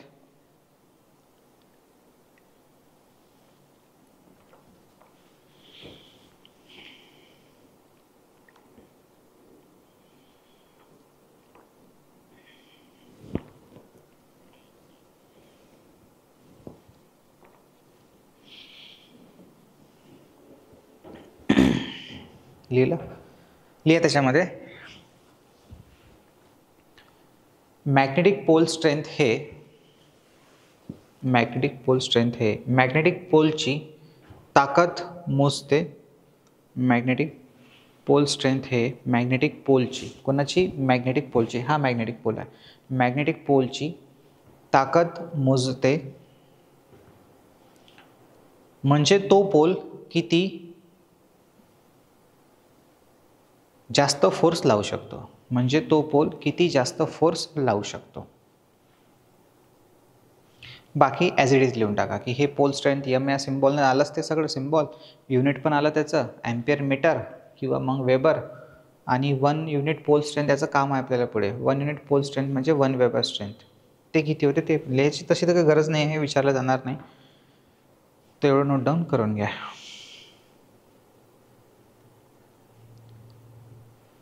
चलो तर नेक्स्ट क्वांटिटीकडे जाऊ आपण समोर. ही झाली आपली तिसरी. देन चौथी.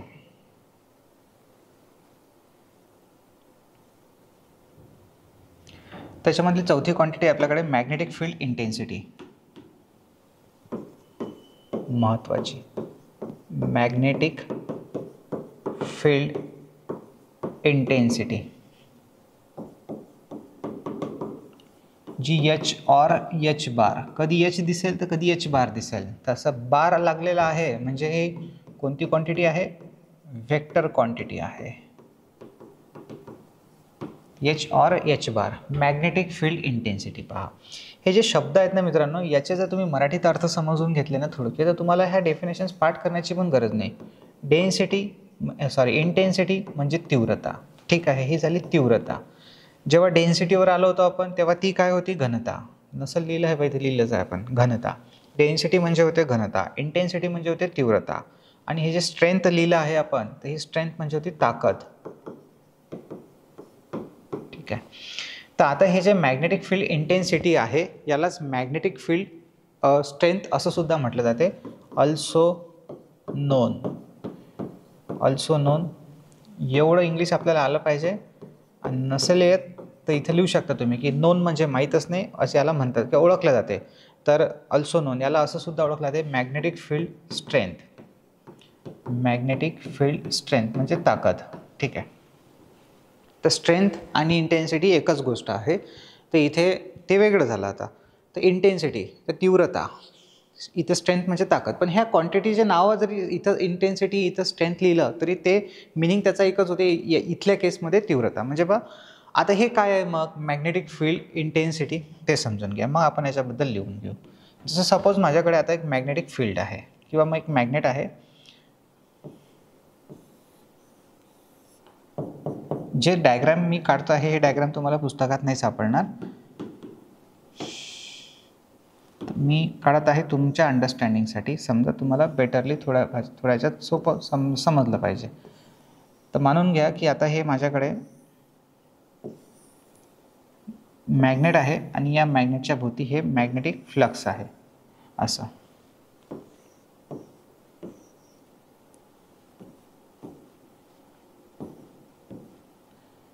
हे मॅग्नेटिक फ्लक्स असं नॉर्थ पोलकडून साऊथ पोलकडे येत आहे.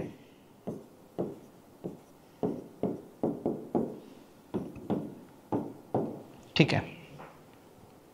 हे जे मॅग्नेटिक फील्ड आहे काय, तर तुम्हाला विचारून आता तुम्ही मला म्हणाल की सर मॅग्नेटिक फील्ड म्हणजे काय, तर ते 10 वेळेस तेच चालू आपलं. मॅग्नेटिक फील्ड म्हणजे चुंबकाच्या भोवतील क्षेत्र. तर पूर्ण आलं ते वरचं खालचं आजूबाजू सगळं. तर हे जे पूर्ण आता मी मागाशी दाखवताना फक्त एवढंच दाखवलं होतं, पूर्ण बोलताना म्हटलं होतं की पूर्ण. तर मॅग्नेटिक फील्ड जे आहे मॅग्नेटिक फील्ड, या मॅग्नेटिक फील्डमध्ये जेव्हा मी दुसरा मॅग्नेट ठेवेल, तोही एन पोलचा फक्त, म्हणजे समोरून जसं तर हा एन आहे, तर याच्यामध्ये काय करतो आहे मी एक दुसरा मॅग्नेटिक पोल ठेवतो आहे 1 युनिट असलेला. आता तुम्हाला माहित आहे पोलला काही आपण वेगवेगळं करू शकत नाही. ते इथे समोर जो आहे हा मागच्या साईडला एस पोल असेल आणि हा एन पोल असेल. तर हा एन पोल आहे आणि हा सुद्धा एक एन पोल आहे इकडचा. तिकडचा एस असेल पण इकडचा एन पोल आहे आणि तुम्हाला एनच पोल ठेवायचा आहे. तर हा जो एक दुसरा ठेवला आहे अनदर, हा आपला मेन मॅग्नेट,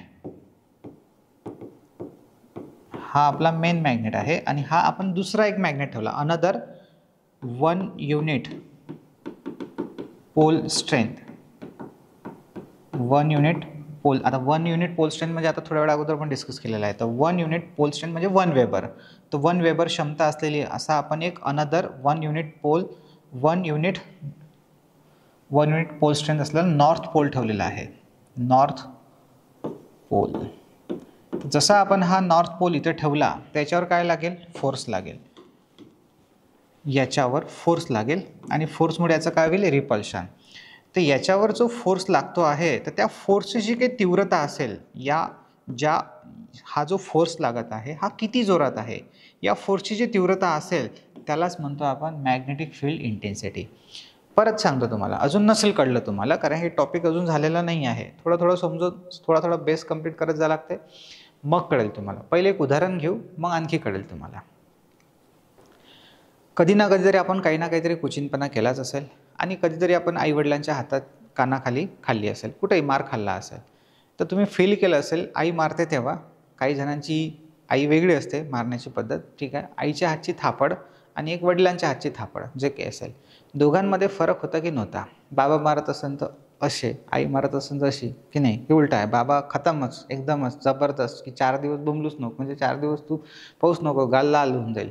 आणि आईचं मारणं बिचारं प्रेमाचं असते. काही ठिकाणी अपवाद असते, ठीक आहे. काही जण म्हणाल की नाही सर आमची आई तर खतरनाक आहे, जबरदस्त मारते बाबापेक्षा, आमचे बाबा जास्त चांगले प्रिय असो. पण आमच्या केसमध्ये तर असं नाही आहे. आई मारायची तर फार हळू आणि बाबाचं तर खतमच काम आहे, म्हणजे 2-3 दिवस तर झोपूनच काय, बरोबर, इथपर्यंत. म्हणजे सांगण्याचा उद्देश तर तीव्रता म्हणजे आता हे उदाहरण दिलं मी तुम्हाला, जे मला सुचलं सध्याच्या कंडिशनला, ते की जेव्हा तुम्हाला समजा तुम्ही आता एखादा क्लॅप करत आहे, अशी क्लॅप केली आहे आणि एकदम जोरात क्लॅप करत आहे, जेवढा तुम्ही जास्त फोर्स लावत आहे, जेवढी तीव्रता जास्त होती, म्हणजे जेवढा फोर्स जास्त तेवढं त्याची तीव्रतासुद्धा जास्त होती, तेवढं तुम्हाला हाताला जास्त लागते, मुंग्या जास्त येतात. जेवढं तुम्ही कमी फोर्सनं माराल तेवढी तीव्रतासुद्धा कमी असते. हळू मारली, हळू फोर्स आहे तर हळू तीव्रता, ओके. आणि जास्त फोर्सनं मारले तर जास्त तीव्रता आहे. जे तुम्हाला हे प्रॅक्टिकल उदाहरण समजून सांगतो आहे, तसंच इथेही काही आहे. म्हणजे जसं मी या मॅग्नेटिक फील्डमध्ये एक नॉर्थ पोल ठेवला, तर तो नॉर्थ पोल लगेच त्याच्यावर काय लागेल? फोर्स लागेल. तर तो फोर्स किती जोराचा आहे? फोर्स तर लागूनच राहिला. हळू लागला फोर्स तर तीव्रता कमी आहे, म्हणजे इंटेन्सिटी कमी आहे. जास्त फोर्स लागला म्हणजे इंटेन्सिटी जास्त आहे, म्हणजे तीव्रता जास्त आहे. तर सरळ इंटेन्सिटी जी आहे ती त्या फोर्सची तीव्रता मोजते. आता हे फोर्सची तीव्रता तुम्हाला इथं तुम्हाला कळलंच असेल की बा जेवढा जास्त जोरात ढकलल्या जाईल तेवढी तीव्रता जास्त, जेवढा कमी जोरात ढकलल्या जाईल किंवा कमी हळू ढकलल्या जाईल तेवढी तीव्रता कमी. हे इथं पण समजून सांगितलं आणि तुम्ही जे फील केलेलं आहे ते पण तुम्हाला प्रॅक्टिकल उदाहरण, आणि तुम्ही आताही फील करू शकता. एकदम आपल्या डाव्या हातावर उजव्या हातानं थोडीशी हलकी मारा, ओके, थापड म्हणजे क्लॅप करा आणि एकदम जोरात करा, ठीक आहे. मला लागला आता. तर जेवढ्या तुम्ही जोरात लावाल तेवढी तीव्रता जास्त, जेवढी तीव्रता जास्त तेवढा इंटेन्सिटी, म्हणजे तेच इंटेन्सिटी त्याची तेवढी जास्त होती, ठीक आहे. तर मग इंटेन्सिटी फायनली एवढं सगळं प्रवचन झाल्याच्या नंतर इंटेन्सिटी म्हणजे काय? तर इंटेन्सिटी म्हणजे जेव्हा आपण मॅग्नेटिक फील्डमध्ये 1 युनिट नॉर्थ पोल ठेवतो, काय ठेवतो? 1 युनिट नॉर्थ पोल असं पण म्हटलं चालते, की ज्याची पोल स्ट्रेंथ जी आहे ती 1 युनिट पोल स्ट्रेंथ आहे. तर north pole 1 unit north pole असं लिहू आपण याला पूर्ण, 1 युनिट नॉर्थ पोल. हे लिहायची गरज नाही आहे. हा अनदर दुसरा मॅग्नेट आहे. तर 1 युनिट नॉर्थ पोल जेव्हा आपण त्याच्यामध्ये ठेवतो, तर त्या चुंबकावर जो दुसरा चुंबक आपण त्याच्यामध्ये ठेवलेला आहे, तर त्या दुसऱ्या चुंबकावर लागणाऱ्या फोर्सच्या तीव्रतेला मॅग्नेटिक फील्ड इंटेन्सिटी असे म्हणतात. तर हे आता आपल्याला लिहून घ्यायचे आहे. तर आपण लिहून घेऊ डेफिनेशनमध्ये. इथे साईडला लिहितो आहे मी. It is defined as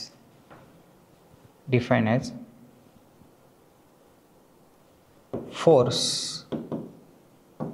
experience किंवा force acting on 1 unit north pole. आणि नेहमी नॉर्थच ठेवायचं आहे तुम्हाला, साऊथ नाही ठेवायचं आहे. हे त्याच्या टेक्निकल डेफिनेशन्सवरून नॉर्थ म्हणजे रिपल्शनच चेक करायचं तुम्हाला, ठीक आहे, अट्रॅक्शनपेक्षा. द फोर्स ॲक्टिंग पहा इट इज डिफाईन्ड ॲज, मराठीत पण लिहून देतो, it is defined as the force acting on a 1 unit north pole in magnetic field, in magnetic field. ठीक आहे, म्हणजे पहा इन म्हणजे मध्ये चुंबकीय क्षेत्रामध्ये जेव्हा आपण 1 युनिट नॉर्थ पोल ठेवतो तेव्हा त्या 1 युनिट नॉर्थ पोलवर जो काही फोर्स लागतो आहे, फोर्स ॲक्ट होत आहे, ॲक्टिंग म्हणजे फोर्स ॲक्ट होत आहे, फोर्स एक्सपिरियन्स होत आहे, त्या फोर्सची जी तीव्रता असेल त्या फोर्सच्या तीव्रतेला म्हणतो आपण मॅग्नेटिक फील्ड इंटेन्सिटी किंवा. ठीक आहे, तर हे इंग्लिशमध्ये लिहून घ्या. It is defined as the force acting on 1 unit north pole in magnetic field. जास्त लांब त्याची डेफिनेशन केली नाही आहे की when we put another magnet in a magnetic field 1 unit, when we put a 1 unit north pole in a magnetic field then force experience by that magnetic pole it is called as a magnetic field intensity. हे जे लंबे शब्द आहे हे नाही वापरले मी, just थोडक्यात तुम्हाला जे समजेल ते वापरलं. आणि हे मी कोणासाठी वापरत आहे मी तुम्हाला आधी सांगितलेलं आहे, परत ते सांगायची आवश्यकता नाही आहे. फक्त ते कसं होतं की असं मला फील होतं की नाही बा की कधी तुम्ही हे तर इमॅजिन नाही करावं की बस जरा आपण इंग्लिशमध्येच शिकून राहिलो आहे, असं नाही. आपण शिकत आहे मराठीमध्येच, फक्त हे लिहून ठेवलेलं आहे की बा शब्द तुम्हाला माहीत असले पाहिजे. ते लिहायच्या खाली मराठीमध्ये मॅग्नेटिक फील्ड इंटेन्सिटी म्हणजे लिहा, मॅग्नेटिक फील्ड इंटेन्सिटी ही एक व्हेक्टर क्वांटिटी आहे. मॅग्नेटिक फील्ड इंटेन्सिटी म्हणजे मॅग्नेटिक फील्डमध्ये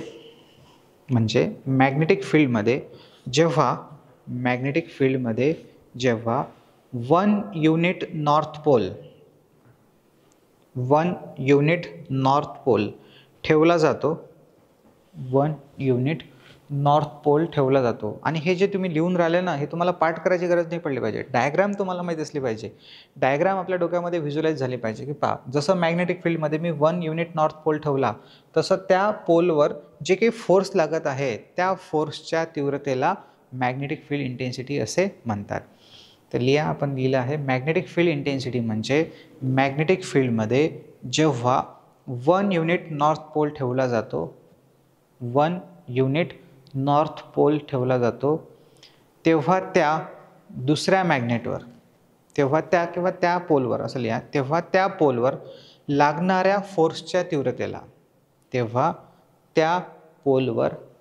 लागणाऱ्या फोर्सच्या तीव्रतेला, मॅग्नेटिक फील्ड इंटेन्सिटी असे म्हणतात. आता हे म्हणजे पण लिहिलं आपण आणि असे म्हणतात असं पण लिहिलं, हे डबल झालं. ठीक आहे, असू द्या. तर त्या फोर्सच्या तीव्रतेला मॅग्नेटिक फील्ड इंटेन्सिटी असे म्हणतात. तर जेवढा फोर्स जास्त तेवढी इंटेन्सिटी जास्त, जेवढा फोर्स कमी तेवढी इंटेन्सिटी कमी.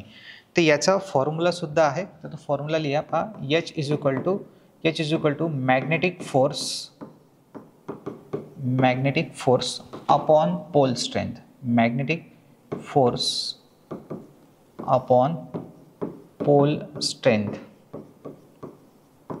तर इथे H इज इक्वल टू फोर्ससाठी F वापरतो, पोल स्ट्रेंथ तुम्हाला माहीत आहे M अक्षरांत दाखवतात. आता विचारू नका की पोल स्ट्रेंथ काय आहे, सांगा याचं युनिट काय होईल. फोर्ससाठी युनिट काय आहे, न्यूटन, भागेला आहे तर पर आली. आणि हे पोल स्ट्रेंथ मीटर नाही आहे, हे पोल स्ट्रेंथ आहे.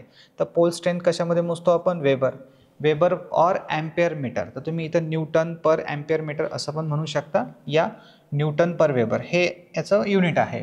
ठीक आहे, अजून याचं एक युनिट आहे ते H इज इक्वल टू, याचा एक अजून फॉर्म्युला आहे MMF upon length of magnetic path. आता हे लेंथ ऑफ MMF काय आहे पहिले तर हे कळलं पाहिजे तुम्हाला.